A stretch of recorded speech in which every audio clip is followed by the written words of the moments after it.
السلام علیکم۔ کو ایماکسیکلا بہت ہی زیادہ پرسکرائب کی جاتی ہے اور پرچی پہ لکھ دیا جاتا ہے کہ اس کو بیڑی یعنی دن میں 2 مرتبہ استعمال کرے 1 گرام کے حساب سے۔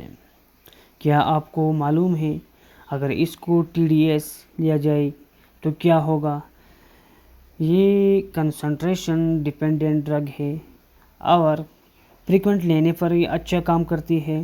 اسی وجہ سے ہمارے خون کے اندر اس کی مقدار MIC سے اوپر ہونی چاہیے اور 1 گرام کو TDS لینا بالکل ضروری ہے۔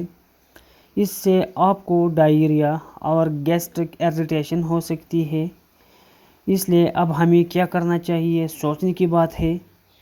تو اس کا جواب یہ ہے کہ کو ایماکسیکلا 1 گرام کے ساتھ آپ کو H2 بلاکرز یعنی رینیٹیڈین وغیرہ اور لیکٹک ایسڈ بیسیلس والی گولی بھی لکھ دینی چاہیے۔ اگر ویڈیو اچھی لگی تو لائک، کمنٹ اور شیئر ضرور کریے۔ اللہ حافظ۔